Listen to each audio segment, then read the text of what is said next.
नमस्कार दोस्तों, हिंदी कहानी 2.0 चैनल में आपका स्वागत है। तो आज हम कहानियों की अगली कड़ी में मुंशी प्रेमचंद जी द्वारा लिखित कहानी होली का उपहार को सुनते हैं। लेकिन उससे पहले आप सभी लोग से एक विनम्र अनुरोध है कि अगर चैनल पर नए हैं तो चैनल को सब्सक्राइब जरूर कीजिएगा। कहानी अच्छी लगे तो लाइक शेयर कमेंट जरूर कीजिएगा। तो चलिए शुरू करते हैं कहानी होली का उपहार। मैकूलाल अमरकांत के घर शतरंज खेलने आए तो देखा वह कहीं बाहर जाने की तैयारी कर रहे हैं। पूछा, कहीं बाहर की तैयारी कर रहे हो क्या भाई? फुर्सत हो तो आओ, दो चार बाजियां हो जाए। अमरकांत ने संदूक में आईना कंघी रखते हुए कहा, नहीं भाई, आज तो बिल्कुल फुर्सत नहीं है। कल जरा ससुराल जा रहा हूँ, सामान वामान ठीक कर रहा हूँ। मैकू बोला, तो आज से ही तैयारी करने लगे? 4 कदम तो हैं, शायद पहली बार जा रहे हो। अमर बोले, हाँ यार, अभी एक बार भी नहीं गया। मेरी इच्छा तो अभी जाने को न थी, पर ससुर जी आग्रह कर रहे हैं। मैकू बोला, तो कल शाम पहुँचना और चल देना, आधे घंटे में तो पहुँच जाओगे। अमरकांत बोले, मेरे हृदय में तो अभी से जाने कैसी धड़कन हो रही है। अभी तक तो कल्पना में पति मिलन का आनंद लेता था, अब वह कल्पना प्रत्यक्ष हो ही जाती है। कल्पना सुंदर होती है, प्रत्यक्ष क्या होगा कौन जाने। मैकू बोला, तो कोई सौगात ले ली है? खाली हाथ न जाना, नहीं तो मुंह सीधा न होगा। अमरकांत ने कोई सौगात न लिया था, इस कला में अभी अभ्यस्त न हुए थे। मैकू बोला, तो अब ले लो भले आदमी, पहली बार जा रहे हो, भला वह दिल में क्या कहेंगी। अमरकांत बोले, तो क्या चीज़ ले जाऊं? मुझे तो इसका ख्याल ही नहीं आया। कोई ऐसी चीज़ बताओ जो कम खर्च और बला नसीन हो, क्योंकि घर भी रुपए भेजने हैं, दादा ने रुपए मांगे हैं। मैकू माँ बाप से अलग रहता था, व्यंग करके बोला, जब दादा ने रुपए मांगे हैं तो भला कैसे टाल सकते हो? दादा को रुपए मांगना कोई मामूली बात तो नहीं। अमरकांत ने व्यंग न समझकर कहा, हाँ, इसी वजह से तो मैंने होली के लिए कपड़े भी नहीं बनवाए। मगर जब कोई सौगात ले जाना भी जरूरी है तो कुछ न कुछ तो लेना ही पड़ेगा। हल्के दामों की कोई चीज़ बतलाओ। दोनों मित्रों में विचार विनिमय होने लगा। विषय बड़े ही महत्व का था। उसी आधार पर भावी दाम्पत्य जीवन सुखमय या इसके प्रतिकूल हो सकता था। पहले दिन बिल्ली को मारना अगर जीवन पर स्थायी प्रभाव डाल सकता है तो पहला उपहार क्या कम महत्व का विषय है? देर तक बहस होती रही, पर कोई निश्चय न हो सका। उसी वक्त एक पारसी महिला एक नए फैशन की साड़ी पहने हुए मोटर पर निकल गई। मैकूलाल ने कहा, अगर ऐसी एक साड़ी ले लो तो वह जरूर खुश हो जाए। कितना सुफियाना रंग है और वजह कितनी निराली, मेरी आंखों में तो जैसे बस गई। हासिम की दुकान से ले लो, 25 में आ जाएगी। अमरकांत भी उस साड़ी पर मुग्ध हो रहा था। वधू यह साड़ी देखकर कितनी प्रसन्न होंगी और उसके गोरे रंग पर यह कितनी खिलेगी। वह इसी कल्पना में मगन था। बोला, हाँ यार, पसंद तो मुझे भी है, लेकिन हासिम की दुकान पर तो पिकेटिंग हो रही है, तो होने दो, खरीदने वाले खरीदते ही हैं। अपनी इच्छा है, जो चीज़ चाहते हैं खरीदते हैं। किसी के बाबा का साझा है? अमरकांत ने क्षमा प्रार्थना के भाव से कहा, यह तो सत्य है, लेकिन मेरे लिए स्वयं सेवकों के बीच से दुकान में जाना संभव नहीं है। फिर तमाशाइयों की हरदम भीड़ भी तो लगी रहती है। मैकू ने मानो उसकी कायरता पर दया करके कहा, तो पीछे के द्वार से चले जाना, वहाँ पिकेटिंग नहीं होती। किसी देसी दुकान पर न मिल जाएगी? हासिम की दुकान के सिवा और कहीं न मिलेगी। संध्या हो गई थी। अमीनाबाद में आकर्षण का उदय हो गया था। सूर्य की प्रतिभा विद्युत प्रकाश के बुलबुलों में अपनी स्मृति छोड़ गई थी। अमरकांत दबे पांव हासिम की दुकान के सामने पहुंचा। स्वयं सेवकों का धरना भी था और तमाशाइयों की भीड़ भी थी। उसने 2-3 बार अंदर जाने के लिए कलेजा मजबूत किया, पर फुटपाथ तक जाते जाते हिम्मत ने जवाब दे दिया। मगर साड़ी लेना जरूरी था। वह उसकी आंखों में खूब गई थी। वह उसके लिए पागल हो रहा था। आखिर उसने पिछवाड़े के द्वार से जाने का निश्चय किया। जाकर देखा, अभी तक वहाँ कोई वॉलंटियर न था। जल्दी से एक सपाटे में भीतर चला गया और 20-25 मिनट में उसी नमूने की एक साड़ी लेकर फिर उसी द्वार पर आया। पर इतनी ही देर में परिस्थिति बदल चुकी थी। 3 स्वयंसेवक आ पहुँचे थे। अमरकांत 1 मिनट तक द्वार पर दुविधा में खड़ा रहा, फिर तीर की तरह निकल भागा और अंधाधुंध भागता चला गया। दुर्भाग्य की बात, एक बुढ़िया लाठी टेकती हुई चली आ रही थी। अमरकांत उससे टकरा गया। बुढ़िया गिर पड़ी और लगी गालियां देने। आंखों में चर्बी छा गई है क्या? देखकर नहीं चलते? यह जवानी है, ढह जाएगी एक दिन।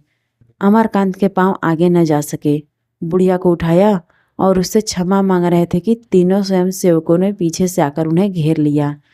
एक स्वयंसेवक ने साड़ी के पैकेट पर हाथ रखते हुए कहा, बिलाती कपड़ा ले जाने का हुक्म नहीं है, बुलाई थे तो सुनत नहीं हो।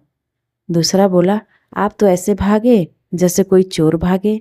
तीसरा बोला, हजारन मनई पकड़ पकड़ी के जेहल में भरा जात हैं, देश में आग लगी है और इनका मन बिलाती माल से भरा ही नहीं। अमरकांत ने पैकेट को दोनों हाथों से मजबूत करके कहा, तुम लोग मुझे जाने दोगे या नहीं? पहले स्वयंसेवक ने पैकेट पर हाथ बढ़ाते हुए कहा, जाए कसंदे, बिलाती कपड़ा लेके तुम यहाँ से कबो नहीं जा सकत हो। अमरकांत ने पैकेट को एक झटके से छुड़ाकर कहा, तुम मुझे हरगिज नहीं रोक सकते। उन्होंने कदम आगे बढ़ाया मगर दो स्वयंसेवक तुरंत उसके सामने लेट गए। अब बेचारे बड़ी मुश्किल में फंसे। जिस विपत्ति से बचना चाहते थे वह जबरदस्ती गले पड़ गई। 1 मिनट में 20 आदमी जमा हो गए। चारों तरफ से उन पर टिप्पणियां होने लगी। कोई जेंटलमैन मालूम होते हैं, यह लोग अपने को शिक्षित कहते हैं। छी, इस दुकान पर रोज 10-5 आदमी गिरफ्तार होते हैं, पर आपको इसकी क्या परवाह? कपड़ा छीन लो और कह दो जाकर पुलिस में रपट करे। बेचारे बेड़ियां से पहने खड़े रहे।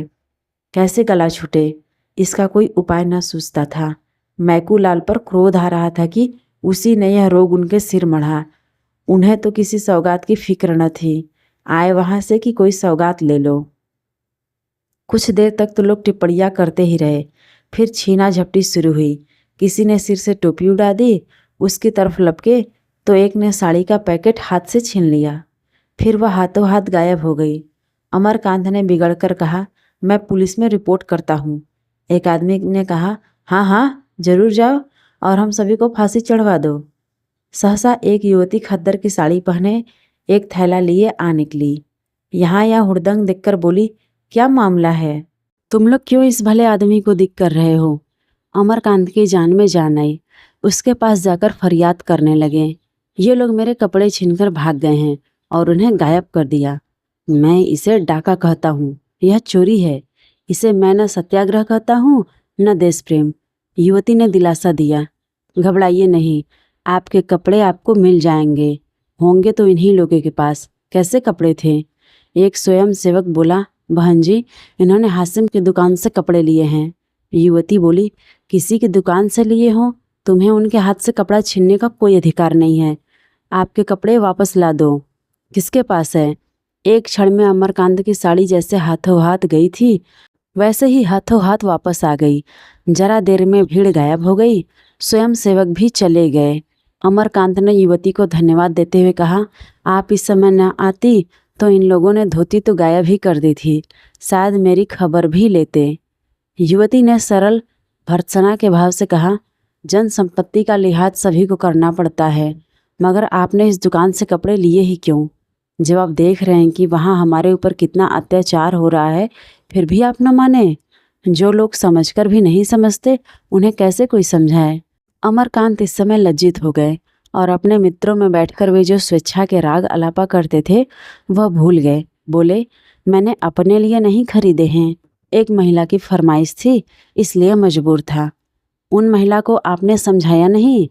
आप समझाती तो शायद समझ पाती, मेरे समझाने से तो न समझी। कभी अवसर मिला तो जरूर समझाने की चेष्टा करूंगी। पुरुषों की नकल महिलाओं के हाथ में है। आप किस मोहल्ले में रहते हैं? सदागंज में। शुभ नाम? अमरकांत। युवती ने तुरंत जरा सा घूंघट खींच लिया और सिर झुकाकर संकोच और स्नेह से सने स्वर में बोली, आपकी पत्नी तो आपके घर में नहीं है, उसने फरमाइश कैसे की? अमरकांत ने चकित होकर पूछा, आप किस मोहल्ले में रहती हैं? घसियारी मंडी। आपका नाम सुखदा देवी तो नहीं है? हो सकता है, इस नाम की कई स्त्रियां हैं। आपके पिता का नाम ज्वाला दत्त जी है? उस नाम के भी कई आदमी हो सकते हैं। अमरकांत ने जेब से दिया सलाई निकाली और वही सुखदा के सामने उस साड़ी को जला दिया। सुखदा ने कहा, आप कल आएंगे? अमरकांत ने अवरुद्ध कंठ से कहा। नहीं सुखदा, जब तक इसका प्रायश्चित न कर लूँगा न आऊँगा। सुखदा कुछ और कहने जा ही रही थी कि अमरकांत तेजी से कदम बढ़ाकर दूसरी तरफ चले गए। आज होली है, मगर आज़ादी के मतवालों के लिए न होली है न बसंत। हासिम की दुकान पर आज भी पिकेटिंग हो रही है और तमाशाई आज भी जमा है। आज के स्वयं सेवकों में अमरकांत भी खड़े पिकेटिंग कर रहे हैं। उनकी देह पर खद्दर का कुर्ता है और खद्दर की धोती, हाथ में तिरंगा झंडा लिए हैं। एक स्वयं सेवक ने कहा, पानीदारों को ये बात लगती है, कल तुम क्या थे आज क्या हो? सुखदा देवी ना आ जाती तो बड़ी मुश्किल होती। अमर ने कहा, मैं उनके लिए तुम लोगों को धन्यवाद देता हूँ, नहीं मैं आज यहाँ न होता। आज तुम्हें न आना चाहिए था। सुखदा बहन तो कहती थी मैं आज उन्हें न जाने दूंगी। कल के अपमान के बाद अब मैं उन्हें मुंह दिखाने के योग्य नहीं हूँ। जब वह रमणी होकर इतना कर सकती हैं तो हम तो हर तरह के कष्ट उठाने के लिए बने ही हैं, खासकर जब बाल बच्चों का भार सिर पर नहीं है। उसी वक्त पुलिस की लारी आई। एक सब इंस्पेक्टर उतरा और स्वयं सेवकों के पास आकर बोला, मैं तुम लोगों को गिरफ्तार करता हूँ। वंदे मातरम की ध्वनि हुई। तमाशाइयों में कुछ हलचल हुई। लोग दो दो कदम और आगे बढ़ाए। स्वयं सेवकों ने दर्शकों को प्रणाम किया और मुस्कुराते हुए लारी में जा बैठे। अमरकांत सबसे आगे थे। लारी चलना ही चाहती थी कि सुखदा किसी तरफ से दौड़ी हुई आ गई। उसके हाथ में एक पुष्पमाला थी। लारी का द्वार खुला था। उसने ऊपर चढ़कर वह अमरकांत के गले में डाल दी। आंखों से स्नेह और गर्व की दो बूंदें टपक पड़ी। लारी चली गई। यही होली थी, यही होली का आनंद मिलन था। उसी वक्त सुखदा दुकान पर खड़ी होकर बोली, विलायती कपड़े खरीदना और पहनना देशद्रोह है। तो आज की ये मुंशी प्रेमचंद जी द्वारा लिखित कहानी होली का उपहार आपको कैसा लगा कमेंट करके ज़रूर बताइएगा। और अगर चैनल पर नए हैं तो चैनल को सब्सक्राइब ज़रूर कीजिएगा और अपने दोस्तों को भी शेयर कीजिएगा।